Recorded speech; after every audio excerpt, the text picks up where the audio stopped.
apa kabar? Saatnya Anda menyimak berita Medan bersama saya, Janet Lee. Sejumlah berita menarik akan kami sajikan untuk Anda.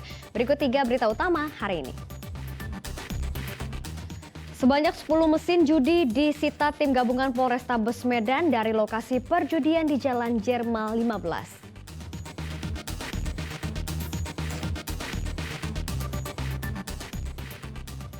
Sebanyak 17 pelajar dari salah satu sekolah di Kabupaten Deli Serdang yang hendak tawuran ditangkap warga dan diserahkan ke polisi.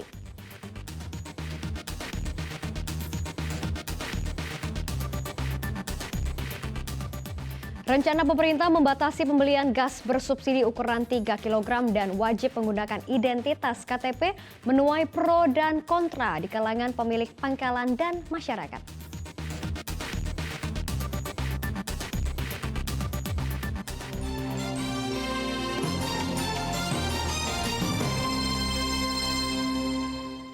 Kita ke informasi yang pertama, tim gabungan Polrestabes Medan dan unit Reskrim Polsek Percut Setuan menggerebek lokasi perjudian di Jalan Jermal 15 Kabupaten Deli Serdang. Meski tidak ada satupun terduga pelaku yang ditangkap, namun sebanyak 10 mesin judi disita polisi.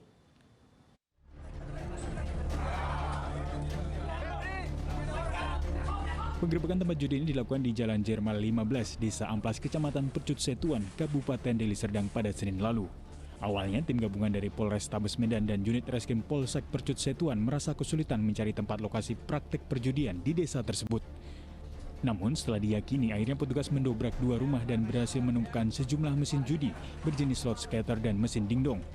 Penggerebekan ini diduga telah diketahui oleh pemilik rumah karena ketika digerebek aktivitas di desa terlihat sepi dan rumah dalam keadaan terkunci. Kanit Reskrim Polsek Percut Setuan menyebutkan tidak ada terduga pelaku yang ditangkap. Namun petugas menyita 7 mesin judi berjenis slot skater dan 3 mesin dingdong. Tempat-tempat yang diduga sarang perjudian dan peredaran narkoba yaitu di daerah Jalan Jermal 15, dan pada saat kita ke lokasi TKP, kita menjumpai masyarakat yang bermain di lokasi di dalam rumah, berhamburan, berlarian, dan kita mengamankan ada 7 mesin skater dan 3 mesin jackpot. Dan semua barang bukti tersebut kita amankan dan kita boyong ke Polsek Percut Setuan. 10 mesin judi kemudian diangkut dan dibawa ke Mapolsek Percut Setuan. Muhammad Hamdani melaporkan dari Kota Medan.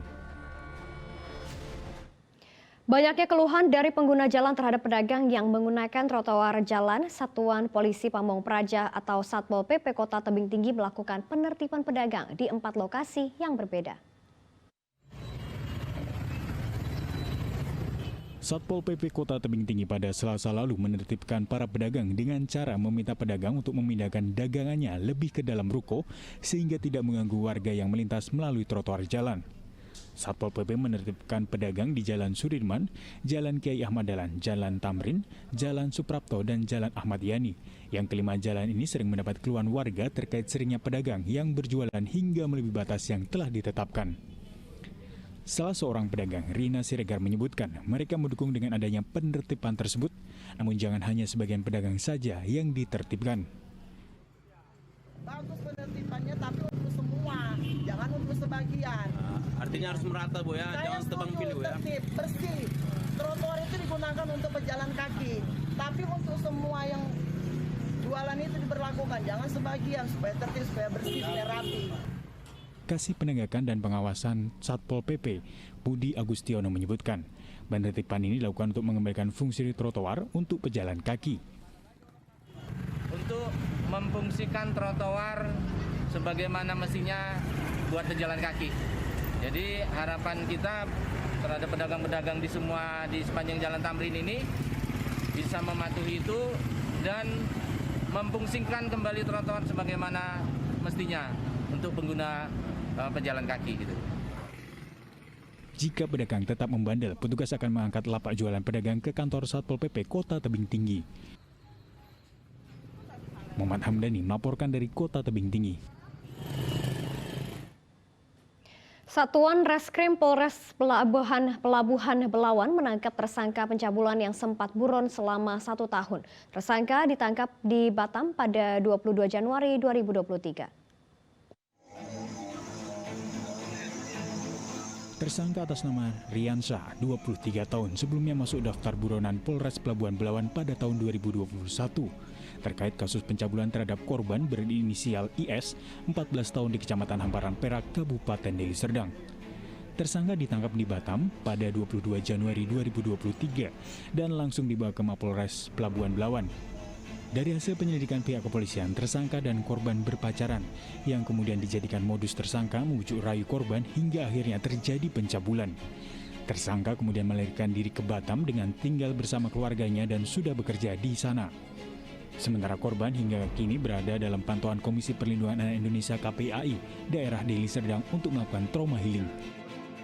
Yang bersangkutan sudah melarikan diri di Batam. Dan benar, ketika tim berada di Batam, ya, berhasil menangkap, dan tadi ketika saya interogasi, dia menyampaikan bahwa dianya memang sudah bekerja di Batam, ya, dan tinggal di rumah saudaranya. Dan dianya mengakui perbuatannya. Demikian. Artinya modusnya Bang seperti apa? Mereka melakukan? Ya, modusnya ini adalah bujuk rayu.